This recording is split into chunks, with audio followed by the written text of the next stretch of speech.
Hello, हाय, good evening. आप सभी का स्वागत है हमारे इस वीडियो लेक्चर में।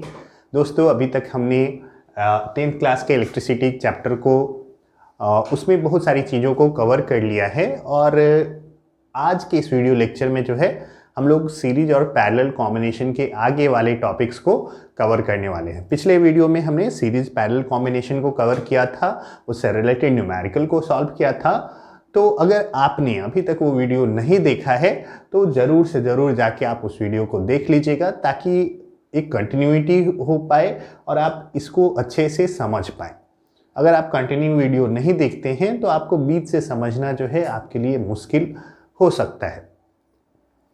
और अगर आपको हमारा ये प्रयास अच्छा लग रहा है तो आप हमारे चैनल को ज़रूर सब्सक्राइब करें और अपने दोस्तों में शेयर करें। तो चलिए आज हम लोग इस टॉपिक को शुरू करते हैं और देख लेते हैं कि आज हम लोग पढ़ने क्या क्या वाले हैं।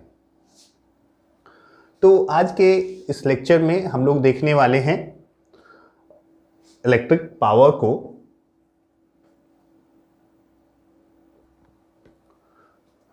पावर को समझेंगे, इससे रिलेटेड न्यूमेरिकल्स को कवर करने वाले हैं। पावर रेटिंग क्या होता है, ये क्यों ज़रूरी है, ये बहुत सारा अगर देखा जाए तो बहुत ही इंपॉर्टेंट टॉपिक है, इसको समझना अगर आप प्रैक्टिकल पॉइंट ऑफ व्यू से इलेक्ट्रिसिटी पढ़ रहे हैं तब।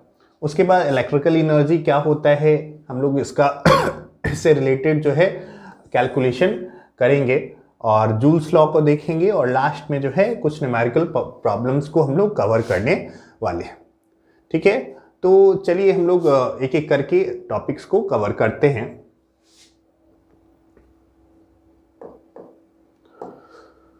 तो देखिए पावर होता क्या है, तो एक एग्जाम्पल मैं समझाना चाहूँगा।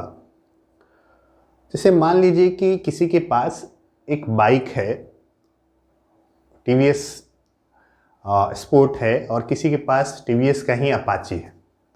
ठीक है, दोनों में क्या है, सेम अमाउंट ऑफ पेट्रोल है। मान लीजिए कि दोनों में 1-1 लीटर पेट्रोल है, तो आपके हिसाब से कौन ज़्यादा दूर जाएगा ये बताइए। आपने अगर बाइक कभी चलाया हो या आपके फैमिली में कोई यूज़ करता हो तो आपको थोड़ा बहुत एक्सपीरियंस इतना तो होगा ही कि आप इजीली बता सकते हैं कि जो टीवीएस स्पोर्ट है वो ज़्यादा दूर जाएगा और टीवीएस जो अपाचे है वो कम दूर जाएगा, है ना। माइलेज जो है लगभग स्पोर्ट का 60 to 70 रेंज में है और ये 40 to 50 रेंज में अपाची का है। तो इससे क्या समझ में आता है, दोनों के पास सेम अमाउंट ऑफ एनर्जी है। पेट्रोल मतलब क्या, एनर्जी उसके पास, दोनों के पास क्या है, 1-1 लीटर है, मतलब सेम अमाउंट ऑफ एनर्जी है दोनों के पास। और एक जो है ज़्यादा दूर जा रहा है और एक कम दूर जा रहा है, तो इसका मतलब क्या है। तो देखिएगा क्या कि अगर आप अपाची पे बहुत ज़्यादा लोड दे दो, है ना, सपोज आप 300 केजी या 400 केजी जो है उस पर लोड रख दो, तब भी वो इजीली उसको कैरी कर सकता है। और जो टीवीएस स्पोर्ट है वो क्या करेगा, उतना लोड जो है वो कैरी नहीं कर पाएगा। तो सिंपल सी बात है कि जो ज़्यादा तेज़ी से एनर्जी को ख़त्म कर रहा है उसके इंजन का जो कैपेसिटी है, उसके वर्क करने का जो कैपेसिटी है वो ज़्यादा है ना। इसी को हम लोग क्या कहते हैं, पावर। एनर्जी मैटर नहीं करता, एनर्जी को कितनी तेज़ी से ख़त्म किया जा रहा है ये मैटर करता है यहाँ पे, है ना। जो जितना तेज़ी से एनर्जी ख़त्म कर सकता है उसको उतना ही पावरफुल बोला जाता है। ठीक है, तो अगर हम लोग ऐसे बहुत सारे जगह पे हम लोग पावर का इस्तेमाल करते हैं, जब हम इलेक्ट्रिक पावर की बात करते हैं तो कितनी तेज़ी से इलेक्ट्रिकल एनर्जी जो है वो कंज्यूम किया जा रहा है, ख़त्म किया जा रहा है, उसी को उस अप्लायंस का इलेक्ट्रिक पावर कहते हैं। ठीक है, the rate of consumption of electrical energy is called power. और इसको हम लोग क्या चीज़ से डिनोट करते हैं, इसको हम लोग सिंबल यूज करते हैं पी, है ना। पावर को हम लोग पी से डिनोट करते हैं और इसका एसआई यूनिट जो होता है वॉट होता है। पावर का जो फॉर्मूला आता है वर्क डन, कितना काम किया गया और उसमें कितना टाइम लगा, है ना।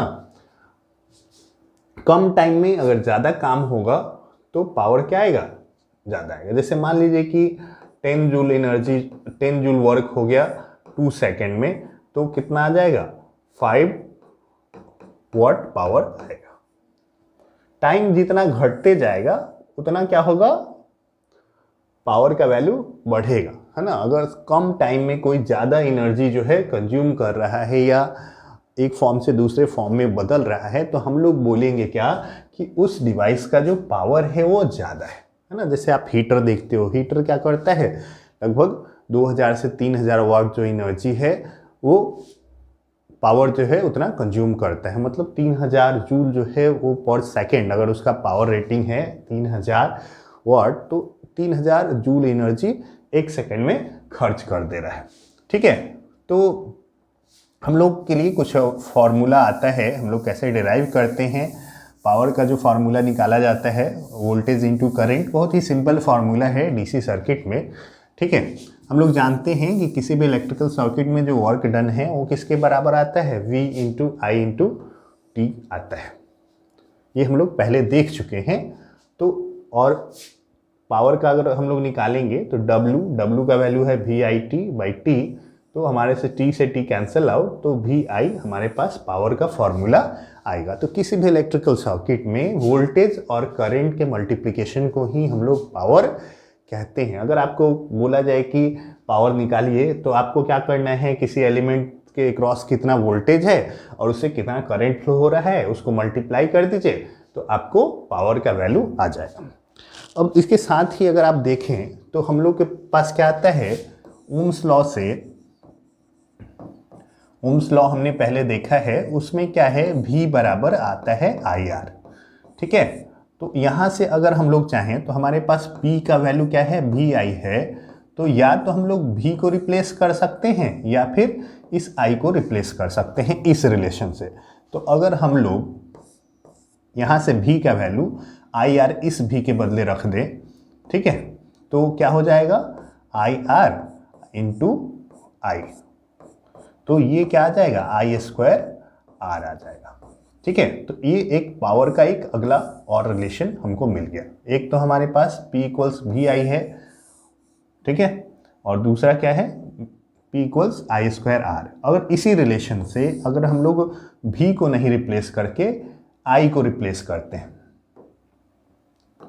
जैसे हम लोग क्या किए, इस बार जो है I को रिप्लेस कर रहे हैं, तो I इक्वल्स क्या आ जाएगा हमारे पास, I इक्वल्स आ जाएगा V/R। और इसको अगर हम लोग इसमें पुट कर दें पावर के रिलेशन में, तो P इक्वल्स, V को हमने रिप्लेस नहीं किया है तो V एज इट इज रह जाएगा, और I की जगह हम लोग V/R पुट कर देंगे, तो हमारे पास क्या आ जाएगा, ये आ जाएगा V²/R। ठीक है, तो हम लोग देखते हैं कि हमारे पास पावर का जो है वो 3 फॉर्मूला है। P का अगर वैल्यू निकालें तो एक आता है VI, एक आता है I²R, और एक आएगा क्या, V²/R। तो इन तीनों में से हम लोग किसी का भी इस्तेमाल जो है वो पावर कैलकुलेशन के लिए कर सकते हैं। ठीक है, इससे रिलेटेड हम लोग न्यूमेरिकल आगे देखेंगे और कैसे कैलकुलेशन करते हैं वो भी देखेंगे, लेकिन मैं आपसे इतना रिक्वेस्ट करता हूँ कि आप ये तीनों फार्मूला को जो है वो मेमोराइज कर ले, तो ये ज़्यादा बेहतर होगा आपके लिए। अब हम लोग को क्या करते हैं, चलिए अगली स्लाइड की ओर बढ़ते हैं और देख लेते हैं पावर रेटिंग क्या होता है और इससे क्या समझ में आता है। आपको इन सब चीज़ों के बारे में जो है वो पता होना चाहिए।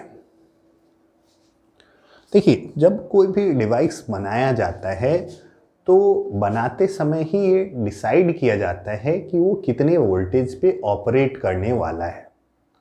ठीक है, और उसी हिसाब से उसका जो है अंदर का जो है मटेरियल यूज किया जाता है। ठीक है, तो हमारे यहाँ जो घर में सप्लाई आता है उसका जो वोल्टेज होता है जनरली 220 वोल्ट होता है। ठीक है, तो 220 वोल्ट हमारे यहाँ सप्लाई आता है। तो कोई भी डिवाइस जनरली जो बनाया जाता है वर्क करने के लिए घर में, वो 220 वोल्ट पे ऑपरेट होने वाला ही बनाया जाता है ना। तो आप बहुत ज़्यादा कम वोल्टेज देंगे, एक रेंज ऐसे कह सकते हैं कि एग्जैक्ट 220 वोल्ट नहीं चाहिए, एक रेंज में चाहिए होता है। सपोज 180 से 250 के रेंज में अगर कोई वोल्टेज मिल रहा है उसको, तो तो वो सही तरीके से वर्क करेगा। तो हम लोग एक 220 वोल्ट एक फिक्स कर दे रहे हैं, लेकिन एक रेंज रहता है, और साथ ही साथ वो किसी भी सर्किट से कितना करंट ड्रॉ करेगा ये भी पहले से ही डिसाइड हो जाता है जब वो डिज़ाइन किया जाता है। ठीक है, तो जब डिज़ाइन किया जाता है तो करंट और वोल्टेज जैसे ही डिसाइड हो गया तो करंट इनटू वोल्टेज क्या होता है, पावर। तो उन दोनों को मल्टीप्लाई करके हम लोग उसका पावर रेटिंग जो है वो बना लेते हैं या निकाल देते हैं या बता देते हैं। आप जब भी प्रोडक्ट खरीदने जाते हैं तो उस पर पावर रेटिंग लिखा रहता है कि वो इतना पावर जो है वो कंज्यूम करने वाला है, इतना वोल्ट पे ऑपरेट करने वाला है, और वो इतना करंट ड्रॉ करेगा। ये सब चीज़ें जो है उसके साथ एक बुकलेट मिलता है या कई बार स्टिकर के फॉर्म में उस पर चिपका दिया जाता है, आप उससे देख सकते हैं। ऐसे आपको जो है अपने घर के जो भी डिवाइस हैं उनके बारे में पता होना चाहिए, और कई बार ऑब्जेक्टिव में ये सब चीज़ें पूछी जाती हैं। तो देखिए, आप जनरली जो एक ट्यूब लाइट होता है, ठीक है, ट्यूब लाइट आप देखे होंगे, ट्यूब लाइट का जो पावर रेटिंग होता है वो होता है 40 वॉट। ये पहले वाला जो ट्यूब लाइट आता था ग्लास वाला, उसकी बात हो रही है। ऐसे देखिए, ये कोई फिक्स वैल्यू नहीं है, 40 वॉट से कम के भी ट्यूब लाइट आते हैं, उससे ज़्यादा के भी आते हैं। तो आप जब खरीदने जाएंगे तो उस पर वो मेंशन रहता है कि कितना वॉट है। जनरली अभी अगर आपको यूजुअली बोला जाए, अगर बोर्ड में पूछा जाए कि किस रेंज में आता है, तो आपको इसी को मेंशन करना रहता है, लेकिन एग्जैक्टली ऐसा नहीं है कि 40 वाट का ही केवल आता है। जो इलेक्ट्रिक बल्ब आता है या लैंप आता है जो रेड कलर का जलता है या येलो कलर का, जो भी है ना, इनकैंडेसेंट लैंप बोलते हैं, तो वो 60 वाट का आता है, या ज़्यादातर लोग जो हैं आप लोग 100 वाट का देखे होंगे। ठीक है, तो आपको पता होना चाहिए वोल्टेज जो रेटिंग है सारे डिवाइस का कितना है, 220 वोल्ट है। सब जैसे जैसे पावर रेटिंग बढ़ेगा वैसे वैसे करंट का वैल्यू जो है वो बढ़ता चला जाएगा। देख रहे हैं 40 वॉट जो है इसमें 0.18 एम्पियर जो है ड्रॉ किया जा रहा है, 60 वॉट में 0.27 एम्पियर। तो जैसे जैसे यहाँ पावर रेटिंग बढ़ेगा, वोल्टेज चूँकि फिक्स है तो करंट को बढ़ना पड़ेगा, क्योंकि दोनों को मल्टीप्लाई होकर पावर हम लोग को मिल रहा है। थोड़ा बहुत इसमें पावर, अगर एसी पे कोई वर्क करने वाला डिवाइस है तो ये दोनों के प्रोडक्ट के इक्वल एग्जैक्टली नहीं होगा। इस चीज़ का भी आपको ध्यान रखना है। एसी में पावर का कैलकुलेशन कुछ अलग टाइप से होता है। एक फार्मूला आता है P = VI cos phi, ठीक है, जिसको cos phi को पावर फैक्टर कहते हैं। तो चूंकि आपको इस लेवल पे पढ़ना नहीं है, इसलिए हम लोग इसके बारे में डिस्कस नहीं करेंगे। तो फिलहाल अभी आपको पावर जो है डीसी पावर को ही आपको पढ़ना है, और ये जो आता है V/I आता है। और ज़रूरी नहीं है कि यहाँ पे आप इसको और इसको मल्टीप्लाई करें तो इसके बराबर आ जाए, क्योंकि ये जो है एसी वोल्टेज की बात हो रही है, और ये मेरे ख्याल से ये भी एसी करंट ही होगा, क्योंकि हमारे घर में जो है सप्लाई आता है वो क्या होता है, एसी रहता है। तो आपको V/I के इक्वल ये नहीं आएगा, ऐसा हो सकता है। आप अपने से खुद से करके देख लें, क्योंकि एसी में फॉर्मूला कुछ ये यूज़ किया जाता है। हमारे पास अब क्या है, तीसरा जो है रेडियो सेट। रेडियो सेट 80 वाट के आसपास लेता है। इलेक्ट्रिक फ़ैन जो है वो 100 वाट का होता है। ऐसे सीलिंग फ़ैन जो आप घर में यूज करते हो, छत में लगाते हो, वो लगभग 60 वाट का रहता है, ठीक है। और जो स्टैंड फैन रहता है वो 100 वाट के अप्रॉक्स आता है, 110 वाट के अप्रॉक्स वो रहता है। टीवी सेट 120 वाट का आता है। इसमें भी बहुत सारे रेंजेस हैं, तो आपको एक एवरेज लेके चलना है। रेफ्रिजरेटर जो है वो 150 वाट का है। आयरन 750 वाट, ये कई बार पूछा जाता है, तो इसको आप थोड़ा ज़्यादा ध्यान से देखेंगे। आयरन का जो होता है, इलेक्ट्रिक आयरन का वाटेज पावर रेटिंग क्या है, 750 वाट है। हीटर 1000 से शुरू होता है, उसके ऊपर 2000 3000 रेंज तक आता है। इमर्सन हीटर, जिससे हम लोग पानी गर्म करते हैं बाल्टी में डाल के, वो कितना होता है, 1500 वाट से शुरू होता है। और वॉशिंग मशीन जो है 3000 वाट के रेंज में होता है ना। तो ये सब जो है ज़्यादा पावर खींचने वाला जो है ये डिवाइस है, ठीक है। तो आपको इसके बारे में आइडिया होना चाहिए, ऑब्जेक्टिव में ये पूछा जा सकता है। चलिए तो देख लेते हैं, एक न्यूमेरिकल हम लोग देख लेते हैं। An electric ball is rated to 20 volt and 100 watt. When it is operated on 110 volt, the power consumed will be। ठीक है, इस टाइप का जो प्रॉब्लम है इसमें हम लोग कैसे सोचेंगे। देखिए अगर पूरे कैलकुलेशन में देखा जाए, जैसे हमारे पास क्या है, हमारे पास एक बल्ब है जिसको हम लोग ऑपरेट करा रहे हैं क्या, 220 वोल्ट पे, और उसी सेम बल्ब को हम लोग क्या कर रहे हैं, इसका पावर जो है वो कितना है, अभी 100 वाट है ना, जब इस रेंज पे ऑपरेट करा रहे। सेम बल्ब को अगर आप ऑपरेट कराएंगे 110 वोल्ट पे, तो अब पावर कितना कंज्यूम किया जाएगा ये पूछा जा रहा है। ठीक है, तो अब हमारे पास एक क्वेश्चन ये है कि जब हम लोग इसको इस पे ऑपरेट कराए तो आखिर ऐसा कौन सा चीज है जो नहीं बदला है ना।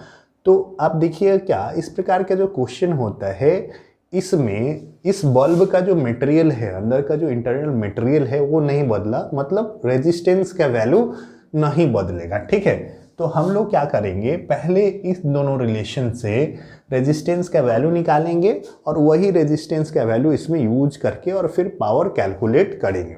तो हम लोग कई तरीके से ऐसा कर सकते हैं। जैसे हमारे पास क्या है, जैसे V का वैल्यू दिया है हमारे पास 220 वोल्ट्स और P का वैल्यू दिया हुआ है 100 वॉट्स। ठीक है, तो यहाँ से अगर हम लोग I निकालना चाहें, हम लोग जान रहे हैं कि P इक्वल्स कितना होता है, VI, तो I इक्वल्स क्या हो जाएगा, P बाई V, है ना। ये रफ में मैं करके दिखा रहा हूँ ताकि मैं इस रिलेशन को डायरेक्टली यहाँ यूज कर सकूँ, आप वैसे भी यूज करके यहाँ पे मैनिपुलेट कर सकते हो। तो I इक्वल्स क्या आ जाएगा, P बाई V, P का वैल्यू है 100 डिवाइड बाई V का वैल्यू है 220, कैंसिल आउट, ये आ जाएगा कितना, 10/22 ही रहने देते हैं, आप चाहो तो काट भी सकते हो, एम्पियर।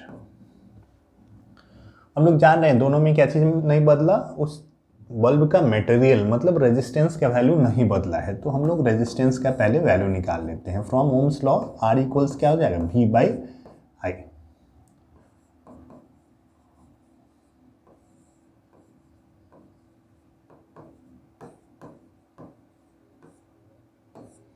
V का वैल्यू है हमारे पास 220 वोल्ट्स और I का वैल्यू है हमारे पास 10/22 ampere.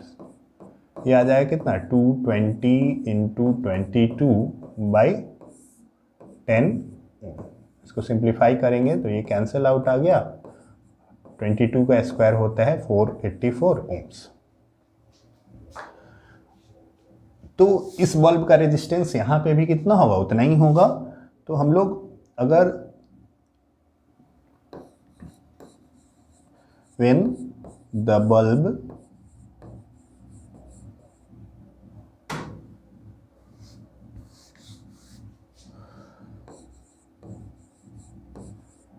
is operated on 110 volt, क्या होगा हमारे पास, we have V equals 110 volts, R equals 484 volts। तो अब हम लोग क्या करेंगे, I का वैल्यू निकालें, तो I equals V by R और उसके बाद I स्क्वायर R से हम लोग निकाल लें, या फिर हम लोग सीधे क्या कर सकते हैं, पावर का एक और फॉर्मूला है V स्क्वायर बाई आर। V गिवन है, R गिवन है, तो हम लोग डायरेक्ट वैल्यू पुट कर दे रहे हैं, 110 का स्क्वायर बाई 484, है ना। इसको हम लोग क्या करते हैं, 11 इंटू 11 इंटू 100 लिख लेते हैं ताकि हमारा कैलकुलेशन जो है इजी हो जाए। ये हो जाएगा 11 से 44 टाइम्स, 11 से फिर से 4 टाइम्स और 4 से ये आ जाएगा 25 टाइम्स, है ना। तो हमारे पास जो पावर रेटिंग आया वो कितना आया, 25 वॉट्स आया, है ना। तो राइट आंसर हमारा क्या हो जाएगा, डी। ठीक है, क्या करना है, एक बार इस रिलेशन रेजिस्टेंस निकाल लेना है इस सर्किट से और वही रेजिस्टेंस इसमें पुट करके और हम लोग जो है वैल्यू जो है निकाल लेंगे पावर का। तो मैं समझता हूँ आपको ये समझ में आ गया होगा। चलिए अगले क्वेश्चन को हम लोग देखते हैं। देखिए अब हम लोग को कवर करना है इलेक्ट्रिकल एनर्जी। एनर्जी क्या होता है? एनर्जी जो होता है कैपेसिटी टू डू वर्क, आपने पढ़ा होगा थोड़ा बहुत पहले भी, है ना। जब इलेक्ट्रिकल सर्किट में, तो वहाँ पे इलेक्ट्रिकल सर्किट में कितनी तेज़ी से जो है वर्क किया जा रहा है, उसी को हम लोग क्या कहते हैं? इलेक्ट्रिकल एनर्जी कहेंगे। ठीक है, तो देखिए एनर्जी जो होता है उसको जनरली हम लोग ई से लिखते हैं, और उसका जो यूनिट होता है एनर्जी का, ऐसा यूनिट क्या होता है? जूल होता है। ठीक है, क्या है? इलेक्ट्रिकल एनर्जी क्या है? इलेक्ट्रिकल सर्किट में जो काम करने की कैपेसिटी होती है उसको हम लोग इलेक्ट्रिकल एनर्जी कहते हैं और उसको हम लोग जूल में मेज़र करते हैं। लेकिन देखिए जूल जो होता है वो बहुत ही छोटा यूनिट होता है। ठीक है, जूल जो है वो क्या होता है? बहुत ही छोटा यूनिट होता है अगर हम लोग कंजम्पशन पॉइंट ऑफ व्यू से देखें तो। इसीलिए जो कमर्शियल लेवल पे है, कमर्शियल लेवल पे मतलब कि जब बिजली बेची जाती है, आपके घर में मीटर लगा होता है, एनर्जी मीटर, है ना, तो वहाँ पे 1 जूल एनर्जी बहुत छोटा पड़ जाता है। उसके लिए अगर कैलकुलेशन करेंगे तो बहुत ज़्यादा डेटा को हम लोग को, बड़े वैल्यू को डील करना होगा। तो एक कमर्शियल यूनिट बनाया गया है जिसको हम लोग किलोवाट आवर बोलते हैं। ठीक है, कमर्शियल यूनिट जो होता है इलेक्ट्रिकल एनर्जी का वो क्या है? किलोवाट आवर है। इसको बीओटी यूनिट, बीओटी का फुल फॉर्म होता है बोर्ड ऑफ ट्रेड। ठीक है, तो बोर्ड ऑफ ट्रेड यूनिट भी कहा जाता है। और 1 किलोवाट आवर जो है वो 3.6 इंटू 10⁻⁶ जूल के आसपास होता है। देख सकते हो, है ना, 1 मिलियन जूल, है ना। और मिलियन अगर बोला जाए तो ये लगभग 5 के अप्रॉक्स अगर कर ले तो 1.5 मिलियन जूल के आसपास जो है वो 1 किलोवाट आवर आ रहा है। तो जूल जो है बहुत छोटा यूनिट हो जाता है। तो किलोवाट आवर को हम लोग क्या करते हैं? कई बार 1 यूनिट बोलते हैं। आप देखिए 1 यूनिट का कॉस्ट कितना है, तो 1 यूनिट मतलब 1 किलोवाट आवर, है ना। इतना अगर आप एनर्जी कंज्यूम करते हो तो उसको 1 यूनिट माना जाएगा। लगभग 4 से 5 रुपए, अलग अलग जगह पे 7-8 रुपए तक रेंज तक जाता है इसका प्राइस।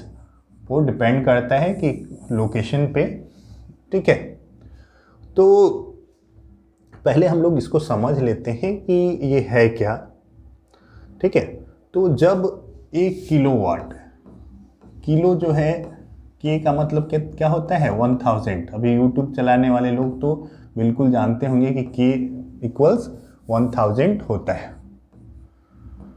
ठीक है, तो 1000 का अगर आप वाट, 1 के मतलब KW मतलब 1 किलोवाट मतलब 1000 वाट अगर 1 घंटे तक लगातार कंज्यूम किया जाए पावर, है ना, तो उतनी देर में जो एनर्जी कंज्यूम होगा उसी को हम लोग क्या बोलते हैं? 1 किलोवाट आवर कहते हैं। अगर लगातार 1000 वाट जो है, 1000 वाट या 1 किलोवाट दोनों एक ही हुआ, 1 घंटे तक अगर लगातार यूज किया जाए तो क्या है? जो एनर्जी कंज्यूम होगा वो 1 किलोवाट हो, है ना। 1 किलोवाट कब तक? 1 आवर तक, है ना। इसी से ये बना हुआ है 1 किलोवाट आवर। ठीक है, देखिए तो जूल में अगर बदलिएगा, हम लोग जानते हैं एनर्जी क्या आ जाएगा? एनर्जी का जो फॉर्मूला आता है ये आता है पावर इनटू टाइम। ठीक है, पावर का हमने फॉर्मूला देखा था क्या? VI और ऐसा, है ना, टाइम से मल्टीप्लाई कर देंगे तो हमारे पास क्या आ जाएगा? Energy equals power into time.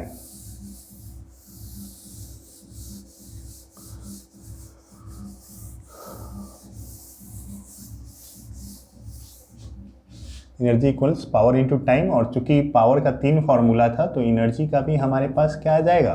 3 formula आएगा। सब में क्या करना है? आपको बस T से मल्टीप्लाई कर देना है।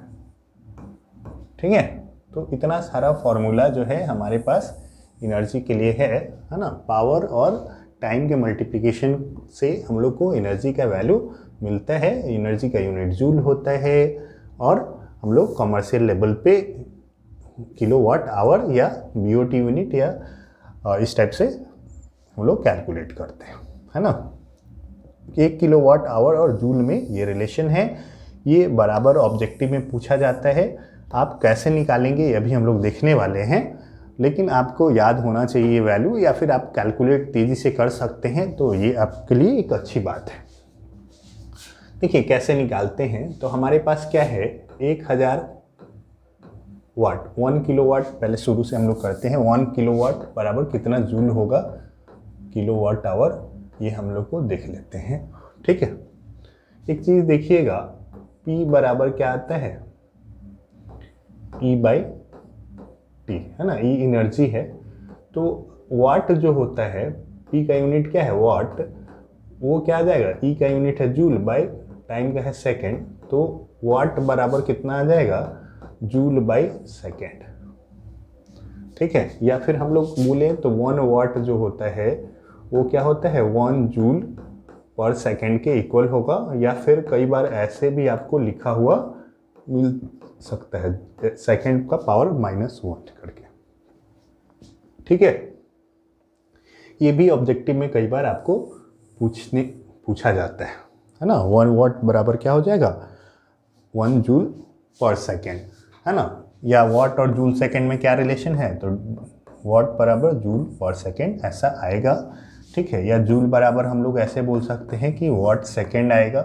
ठीक है, तो अलग अलग तरीके से क्वेश्चन को जो है, चूँकि सिलेबस सीखी है और हर बार कुछ न कुछ नया बनाना होता है, तो सिर्फ इधर उधर करके स्टेटमेंट को आपसे क्वेश्चन पूछा जाता है। तो देखिए हम लोग को क्या करना है, हम लोग देख लेते हैं कि कैसे कैलकुलेशन करेंगे। हमारे पास है क्या, 1 किलोवाट आवर, और ये कितने जूल के बराबर है। तो पहले हम लोग 1 किलोवाट को कितना लिखेंगे, 1000 वाट लिखेंगे। ठीक है, और इंटू 1 आवर हुआ है। ठीक है, 1 किलोवाट आवर को हम लोग कैसे लिखेंगे, 1000 वाट इंटू 1 आवर। ठीक है, और वाट को हम लोग ऐसे ही छोड़ देंगे, और 1 आवर को हम लोग को क्या करना है, सेकेंड में बदलना है। तो ये कितना आ जाएगा, 3600 सेकेंड, आपको पता होगा 60 × 60 आ जाएगा, तो इतना सेकेंड आएगा। सबको अगर मल्टीप्लाई आप करें तो इसको लिख सकते हैं क्या, 36, और इसमें से 100 निकाल लेंगे, और यहाँ पे 10⁻³ है, 10⁵ वाट सेकेंड। ठीक है, अभी हम लोग देखे थे वाट सेकेंड, है ना, पावर इनटू टाइम, ये क्या आ जाएगा, एनर्जी आएगा, मतलब ये आ जाएगा जूल के बराबर। ठीक है, तो ये क्या आ गया, इतना जूल। तो साइंटिफिक नोटेशन जो है वो कहता है कि हम लोग को क्या करना होता है, जनरली नंबर को ऐसे लिखा होता है कि पॉइंट यहाँ पे हो और उसके पहले एक अंक रहना चाहिए। ठीक है, तो हम लोग को क्या करना है कि साइंटिफिक नोटेशन में इसको कन्वर्ट करना है। तो हम लोग जानबूझ के, अगर इसको साइंटिफिक नोटेशन मतलब एक अंक बाद पॉइंट होना चाहिए, तो वो भी नॉन जीरो वैल्यू के बाद। ठीक है, तो इसको हमको यहाँ पे पॉइंट लाना है, तो हम लोग क्या करेंगे, 36 को 10 से डिवाइड कर देंगे अगर, तो क्या हो जाएगा, पॉइंट यहाँ आ जाएगा। लेकिन अगर 10 से डिवाइड करते हैं तो हमारा वैल्यू चेंज हो जाएगा, इसीलिए हम लोग 10 से क्या करेंगे, इस वैल्यू को मल्टीप्लाई भी कर देते हैं ताकि हमारा वैल्यू चेंज ना हो। ये 10 इसको 3.6 बनाने में यूज हो गया, और ये 10 जो है यहाँ पे मल्टीप्लाई होके 10⁻6 हो गया। ठीक है, तो हमारे पास क्या रिलेशन आया, 1 kilowatt hour equals 3.6 into 10⁻6 joule. ठीक है, तो इसको आप याद रख लेंगे, ये आपके ऑब्जेक्टिव में पूछा जाएगा, या फिर आपको न्यूमेरिकल बनाने में इसका इस्तेमाल करना होगा। चलिए, तो आई थिंक आपको समझ में आ रहा होगा ये सब। बार बार थोड़ा सा प्रैक्टिस की ज़रूर पड़ेगी, आपको ये करना चाहिए। अब एग्ज़ाम पास आ चुका है, अब जितना प्रैक्टिस करेंगे वो आपके लिए उतना हेल्पफुल होगा। चलिए आगे बढ़ते हैं, इस न्यूमेरिकल को देखते हैं। क्या कह रहा है, a radio set of 60 watts runs for 50 hours, how much electrical energy is consumed? तो देखिए हम लोग को एनर्जी जो है वो जूल में भी निकाल सकते हैं और किलोवाट आवर में भी निकाल सकते हैं। तो कितना दिया हुआ है, गिवन है हमारा जो पावर रेटिंग है, पी का वैल्यू है रेडियो सेट का वो है 60 वाट्स है, ठीक है, और ये कितना घंटे ऑपरेट हो रहा है, 50 आवर्स, ठीक है। तो एनर्जी कितना हो जाएगा, E is equal to power into time. Power है हमारे पास 60 वाट इंटू 50 आवर्स, तो कितना हो गया 3000 वाट आवर। और हम लोग को एनर्जी चाहिए किस में, किलो वाट आवर में। तो हम लोग जानते हैं कि क्या करेंगे, वाट को किलो वाट में बदलने के लिए क्या करेंगे, 1000 से डिवाइड कर देंगे, है ना। या इसमें से इसको आप ऐसे कह सकते हैं कि हमने क्या किया, इसको 3 इंटू 1000 लिखा और अब क्या किया, इस 1000 के बदले हम लोग क्या लिख देंगे, के लिख देंगे, है ना। तो किलो वाट आवर, तो इतना एनर्जी जो है वो कंज्यूम हुआ, 3 यूनिट एनर्जी जो है वो कंज्यूम होगा, ठीक है। तो वाट आवर को अगर किलो वाट आवर में बदलना है या तो 1000 से डिवाइड कर लीजिए या फिर आप ऐसे लिख के और 1000 को अब के से रिप्लेस कर दीजिए। तो इस टाइप से जो है आपका प्रॉब्लम सॉल्व हो जाएगा। बहुत ईजी प्रॉब्लम था, आप आसानी से बना सकते हैं। थोड़ा सा प्रैक्टिस अगर किए रहेंगे तो आपको पूरे मार्क्स मिल जाएंगे। कई बार बच्चे जो है न्यूमेरिकल छोड़ देते हैं डर से, है ना, ये उतना भी हार्ड नहीं है। चलिए आगे बढ़ते हैं। Calculate the energy transferred by a 5 ampere current flowing through a resistor of 2 ohms for 30 minutes.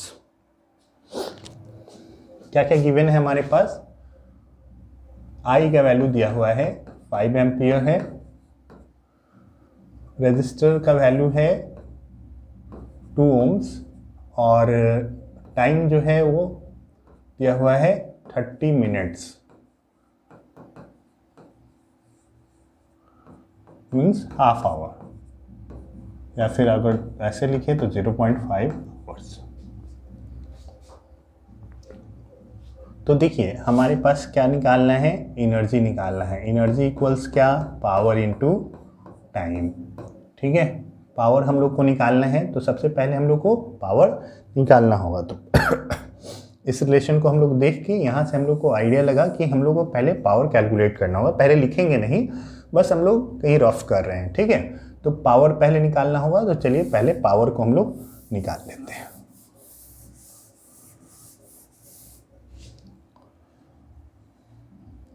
Now P equals क्या आ जाएगा, तो आई स्क्वायर आर, आई और आर दिया हुआ है तो यही फॉर्मूला हम लोग यूज करेंगे। आई का वैल्यू है 5, तो 5 स्क्वायर इंटू 2, तो ये आ जाएगा कितना, 5, 25 और 2 50 वाट। टाइम 30 मिनट्स या हाफ आवर दिया हुआ है। सो एनर्जी जो है क्या हो जाएगा, पावर इंटू टाइम, पावर का वैल्यू है 50 वाट्स इंटू टाइम जो है वो 0.5 आवर है, तो ये कितना आ जाएगा 25 वाट आवर।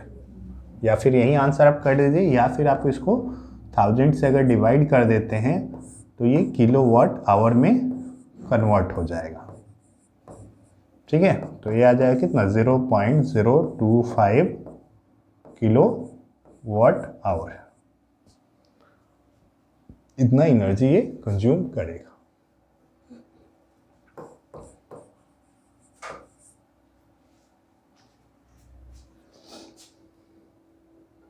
चलिए आगे बढ़ते हैं। आपको कोई भी डाउट है तो आप हमें कमेंट करके पूछ सकते हैं। इस टाइप का प्रॉब्लम भी बहुत ज़्यादा पूछा जाता है। क्या है, कॉस्ट ऑफ इलेक्ट्रिकल एनर्जी, है ना। कोई आपको डिवाइस देगा, ये डिवाइस इतना देर चला, ये डिवाइस इतना देर चला, बताइए कि बिल कितना आएगा, मंथली बिल, ठीक है। तो क्या क्या है, refrigerator having a power rating of 350 watt rate operates for 10 hours a day, है ना। एक दिन में 10 घंटा चलता है एक फ्रिज, इतना वाट उसका रेटिंग है, power rating. Calculate the cost of electrical energy to operate it for a month of 30 days the rate of electrical energy is 340 per kilowatt hour. यहाँ पे रेट दिया हुआ है कि 1 किलोवाट आवर का कितना पैसा लगेगा, 30 दिन चलाना है, इतना घंटा डेली चलेगा और पावर रेटिंग इतना है, 350 वाट है। तो गिवन पावर रेटिंग क्या हो गया, 350 वाट्स। एच का वैल्यू टाइम जो हो गया, वो कितना हो गया, वो है 10 आवर्स। ठीक है, तो हमारे पास एक दिन का एनर्जी जो है वो क्या हो जाएगा, P इंटू टी हो जाएगा। तो P into T 350 into 10 hours है ना, ये वाट है और ये आवर है, तो आ जाएगा 3500 वाट आवर एक दिन में इस्तेमाल हो रहा है। ठीक है, उसके बाद हम लोग क्या करेंगे कि 30 डेज में है ना, so energy consumed in 30 days,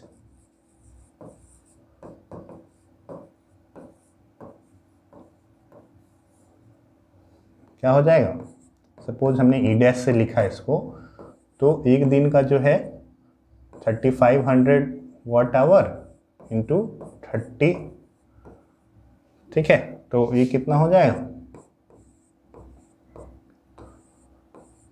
इतना वाट आवर है।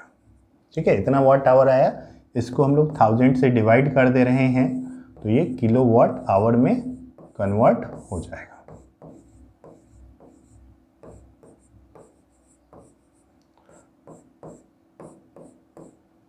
$105 kilowatt hour energy per month जो है वो कंज्यूम हो रहा है। अब जान रहे हैं कि एक यूनिट का 1 किलोवाट आवर का कितना है, 3 रुपीज़ 40 पैसे है।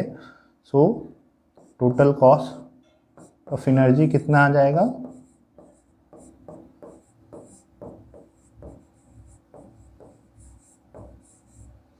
ये आ जाएगा कितना, 105 इंटू 3.40, मल्टीप्लाई कर लीजिएगा आप।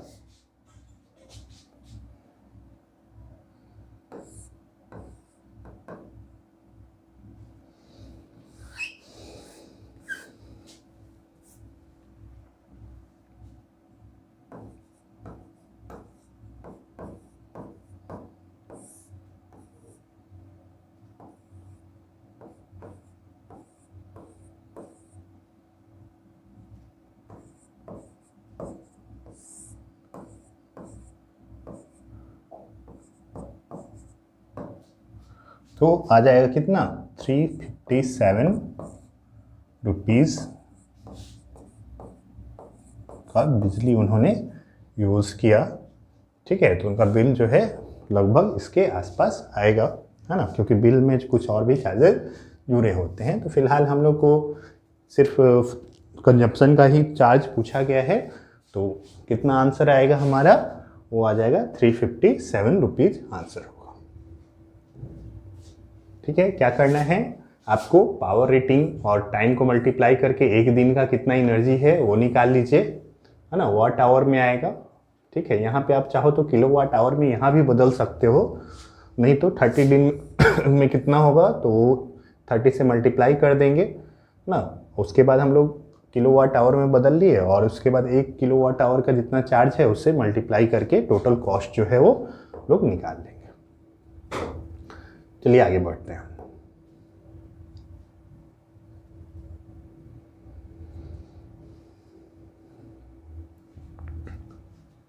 A bulb is rated at 220 volt, 100 watt. What is its resistance? 5 such bulbs burn for 4 hours. What is the electrical energy consumed? Calculate the cost if the rate is 460 per unit.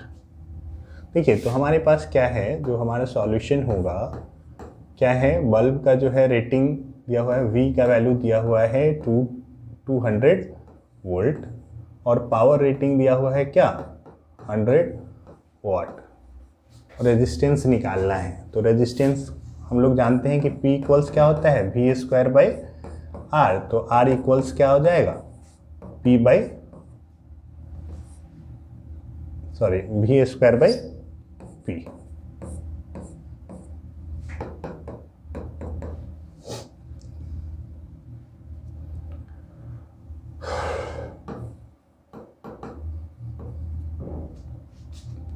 v का value हमारे पास है 200 का square और divide by 100 आ गया 400 ohms इसका resistance आ गया।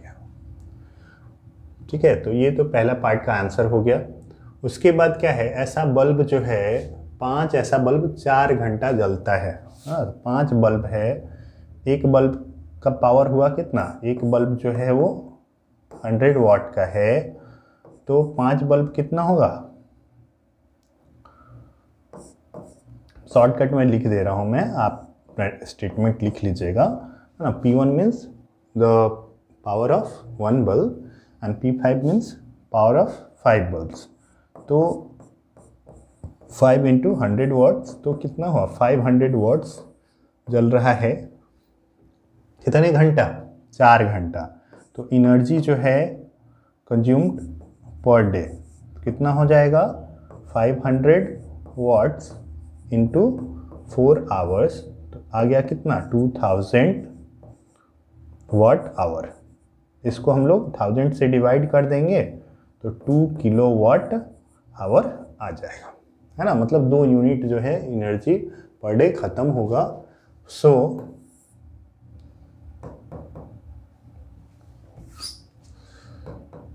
So the cost of, तो what is the electrical energy consume, तो ये पता चल गया, ये एक आंसर हो गया हमारा। रेजिस्टेंस का वैल्यू ये हो गया और कॉस्ट हमको निकालना है। So the cost of energy consumed, ये आ जाएगा कितना, तो 2 यूनिट है और कितना है, एक यूनिट का जो कॉस्ट है 460 है रुपीज़, है ना। तो ये आ जाएगा कितना 9.2 रुपीज़ आ जाएगा।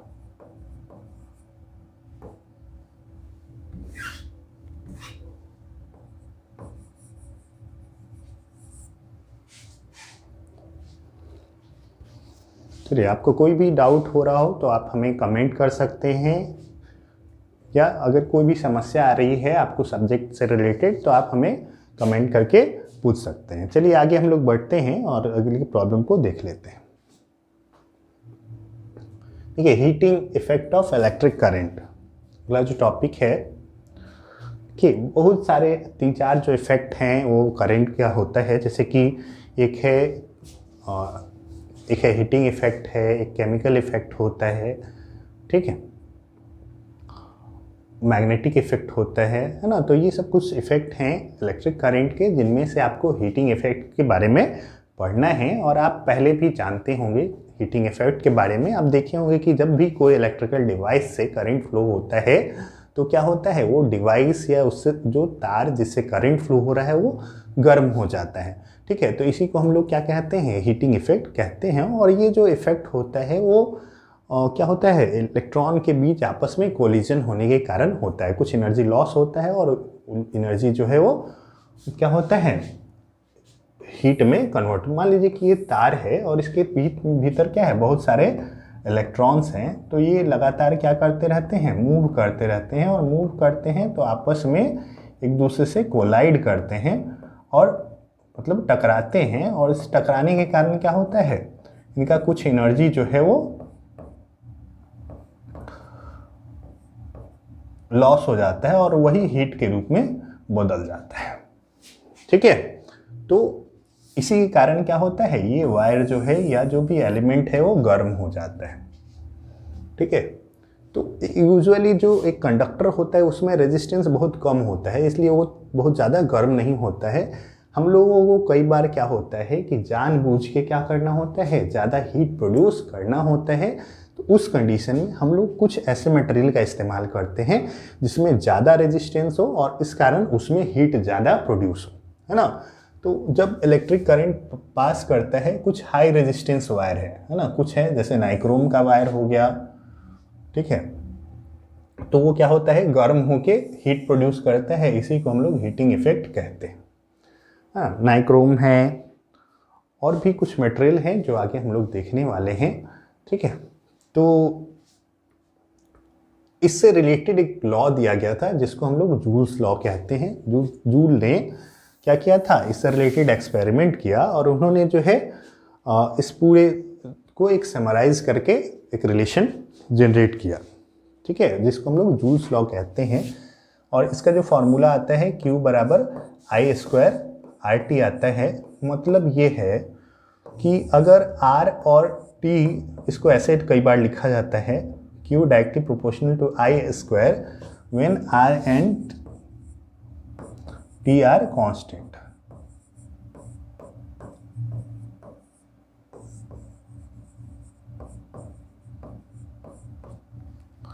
क्या होगा, देखा ये क्या कि जब हम लोग रेजिस्टेंस नहीं बदल रहे हैं सर्किट में ना, हमारे पास क्या है, दो सर्किट है और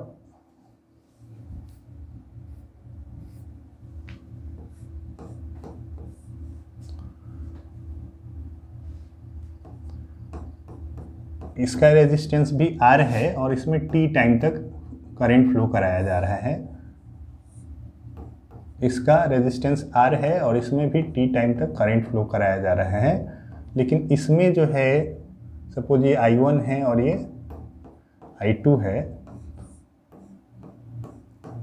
तो क्या होगा, अगर R और T कांस्टेंट रहे, है ना, सपोज आधा घंटे तक दोनों में हमने करंट फ्लो कराया, दोनों रेजिस्टेंस सेम है, इसमें ज़्यादा वोल्टेज से जोड़ा ताकि करंट, कम वोल्टेज से जोड़ा गया है तो करंट कम फ्लो होगा, इसमें ज़्यादा से जोड़ा गया है तो ज़्यादा फ्लो होगा।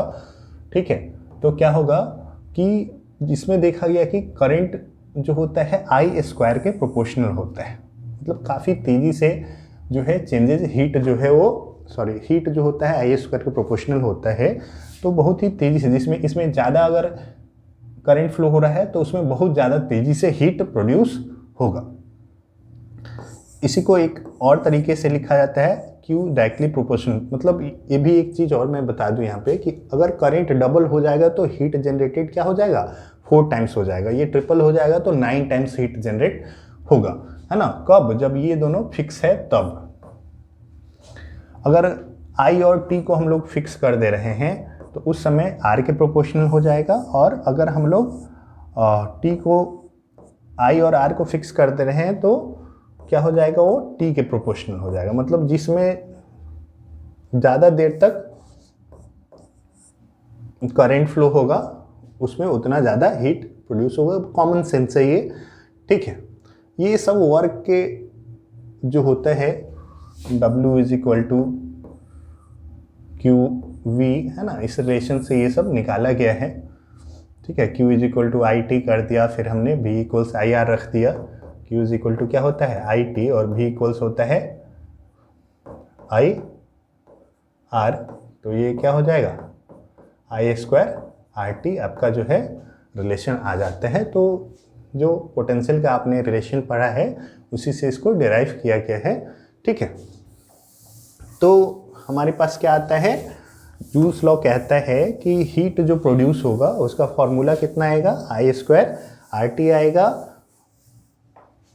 ठीक है, Joule's law is a mathematical description of the rate at which resistance in a circuit converts the electrical energy into heat energy, है ना। एक रिलेशन बताता है जिसके द्वारा कि कितनी तेज़ी से जो है इलेक्ट्रिकल एनर्जी को हीट एनर्जी में बदला जाएगा। फॉर्मूला एकदम याद होना चाहिए आपको। ठीक है, सबके बारे में लिखा हुआ है, एनर्जी है तो फिर से इसका यूनिट क्या होगा, जूल ही होगा, है ना। इससे रिलेटेड हम लोग कैलकुलेशन अगर होगा तो आगे हम लोग देखेंगे। चलिए इस प्रॉब्लम को देख लेते हैं।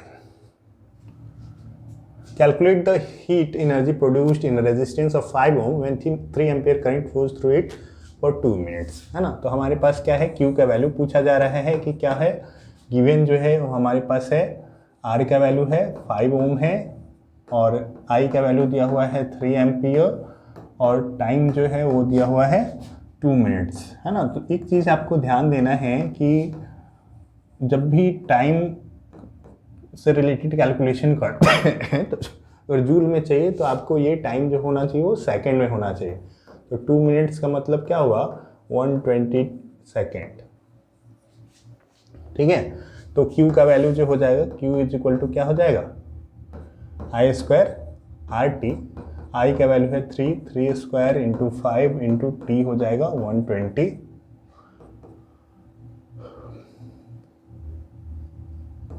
540 शायद इतना जूल आ जाएगा, एक और जीरो आएगा, हाँ ठीक है, इतना जूल एनर्जी देगा।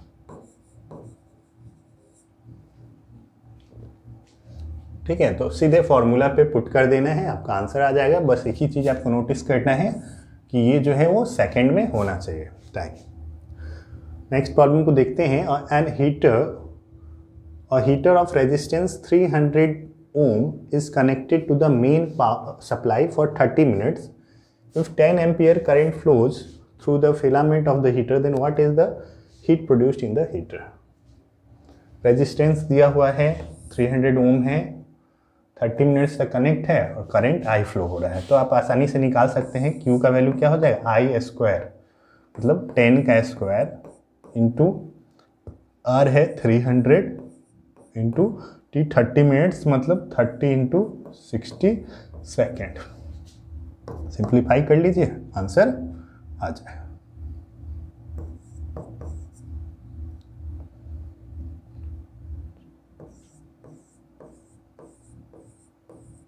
ये हमारा आंसर होगा।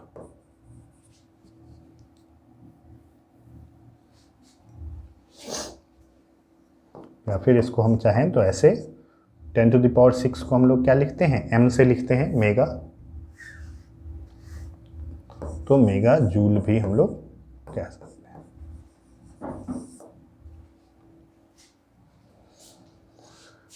ठीक है, तो बहुत ही सिंपल प्रॉब्लम था, सीधे आपको पुट कर देना था और निकाल लेना था। चलिए आगे बढ़ते हैं। देखिए आ गए हम लोग अब लास्ट टॉपिक पे, कौन कौन सा डिवाइस है और कैसे वर्क करता है। डिवाइस जो हीटिंग इफेक्ट पे काम करता है हमारा आयरन है। जितना iron, electric kettle, toaster, oven, room heater, geyser, ये सब क्या होता है, ये सब हीटिंग इफेक्ट पे काम करता है। इसमें एक एलिमेंट लगा होता है, ये जो है देख सकते हैं ये हीटिंग एलिमेंट है। और ये क्या चीज़ का बना होता है, नाइक्रोम का, है ना, निकेल और क्रोमियम का एलॉय है। और क्या है, एलॉय जो होता है उसका रेजिस्टेंस प्योर मेटल से ज़्यादा होता है, इसलिए इसमें क्या होता है, ज़्यादा हीट प्रोड्यूस होता है। आपको ये याद होना चाहिए कि ये सब में क्या चीज़ का हीटिंग एलिमेंट लगा होता है। तो आपको पता होना चाहिए कि इसमें नाइक्रोम का लगा रहता है। बल्ब जो है, इस टाइप का जो बल्ब आता है वो भी हीटिंग इफेक्ट पे काम करता है। ठीक है, तो इस यहाँ पे जो हीटिंग एलिमेंट इसका यूज़ किया जाता है वो टंगस्टन यूज़ किया जाता है।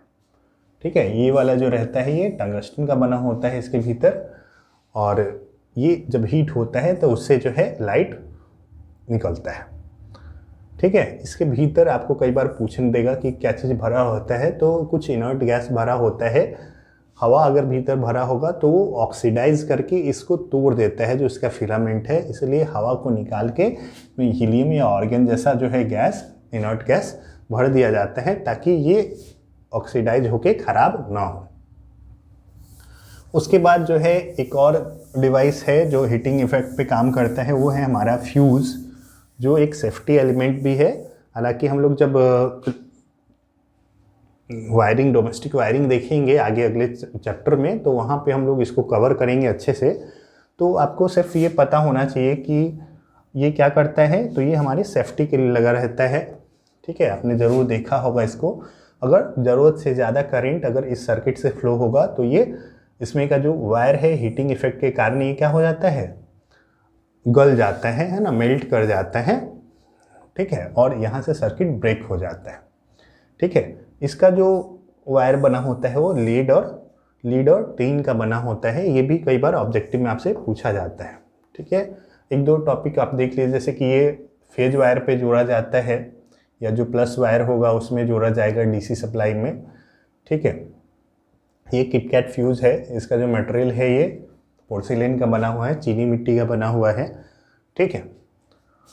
तो फिलहाल आज के इस वीडियो लेक्चर में हम लोग इतना ही रहने देते हैं। जल्द ही हम लोग मिलेंगे अगले चैप्टर में, और कुछ न्यूमेरिकल जो है हम लोग सेपरेटली फिर से एक बार प्रैक्टिस करने वाले हैं, कुछ स्टैंडर्ड लेवल के न्यूमेरिकल।